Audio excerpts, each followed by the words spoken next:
Hi friends, welcome to எஸ்மா சமையல். இன்றைக்கி நம்ம வீடியோவில் என்ன பார்க்க போகிறோம்னா, கண்டிப்பாக ரெசிபி ஐட்டம் இல்லைங்க. ரெசிபிக்கு தேவையான ஒரு ஐட்டமை தான் பார்க்க போகிறோம்.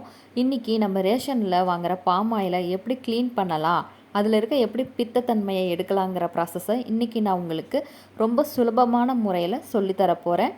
அது எப்படின்னு பார்க்குறதுக்கு முன்னாடி நீங்கள் இது வரைக்கும் நம்மளோட சேனலை சப்ஸ்கிரைப் பண்ணலைன்னா ப்ளீஸ் சப்ஸ்கிரைப் பண்ணிக்கோங்க.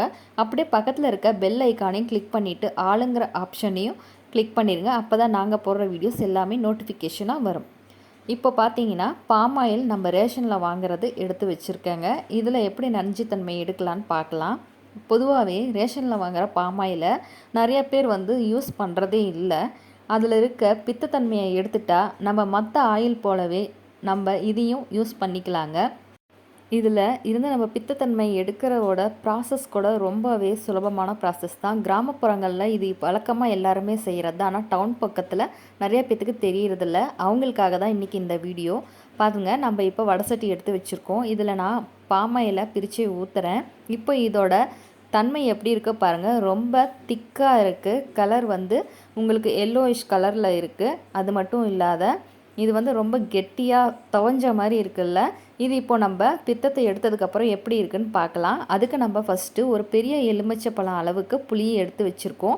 இதில் எந்த விதமான கொட்டையோ இந்த ஓடுங்களோ இல்லை கொச்சிங்களோ இல்லாத பார்த்துக்கோங்க. கூடவே கொஞ்சம் இஞ்சி நசுக்கி வச்சுருக்கேன். தேவையான அளவுக்கு கொஞ்சமாக கல்லுப்பு எடுத்து வச்சுக்கலாம்.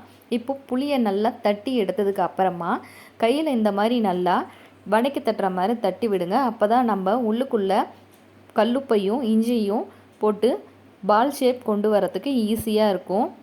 இப்போ நல்லா புளியை திரட்டினதுக்கு அப்புறமா நம்ம கல்லுப்பை உள்ளுக்குள்ளே சேர்த்துக்கலாம். கூடவே நம்ம தட்டி வச்ச இஞ்சியும் சேர்த்துக்கலாங்க. நான் இஞ்சி இன்றைக்கி 1 இன்ச் அளவுக்கு எடுத்திருக்கேன். இஞ்சி தட்டி சேர்த்தும் போது தான் நமக்கு அந்த பித்தத்தன்மையை இஞ்சி இழுக்கும்.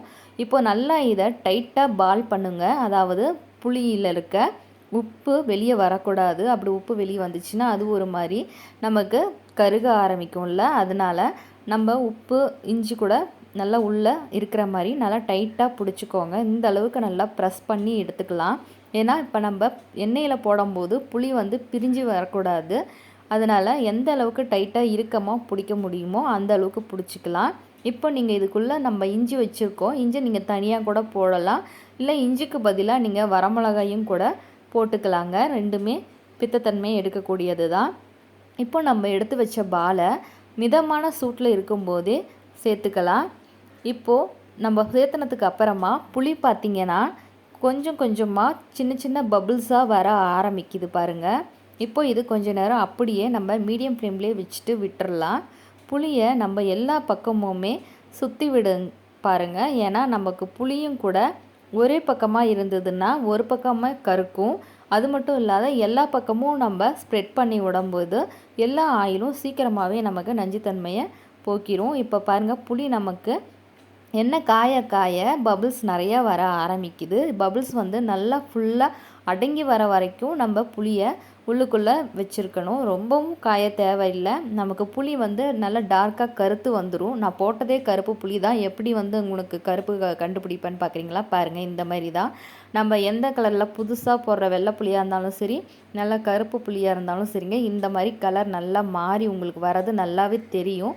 புளியோட தன்மை நல்லா திக்காக இருக்கும்ல, ஒரு மாதிரி டைட்டாக இருந்ததில்ல. அது ரொம்ப ஹெவியாக இருக்கிறது நமக்கு லூஸாக தெரியும். அதாவது வெயிட் குறைஞ்ச மாதிரி நமக்கு தெரியும். இப்போ நம்மளோட புளி நல்லா ஃபுல்லாக கருத்துட்டு பாருங்கள். எல்லா சைடுமே கருத்துருச்சு. பித்தத்தன்மையை ஃபுல்லாகவே எடுத்துருச்சு. இப்போது இந்த புளி நம்ம எதுக்கும் யூஸ் பண்ண தேவையில்லை. இது நம்ம தூக்கி வெளியே போட்டுடலாம். இதுக்கப்புறமா இப்போ நம்ம காய வச்ச எண்ணெயை பார்த்தீங்கன்னா உங்களுக்கு ஃபஸ்ட்டு நம்ம ஊற்றின கலருக்கும் இப்போ இருக்கிற கலருக்குமே நல்ல வித்தியாசம் தெரியுதில்ல. இதில் இப்போ நீங்கள் தாராளமாக எல்லா விதமான பலகாரமும் சுடலாங்க. இந்த வீடியோ உங்களுக்கு பிடிச்சிருந்ததுன்னா லைக், ஷேர், சப்ஸ்கிரைப் பண்ணுங்கள். தேங்க்ஸ் ஃபார் வாட்சிங் மை வீடியோ.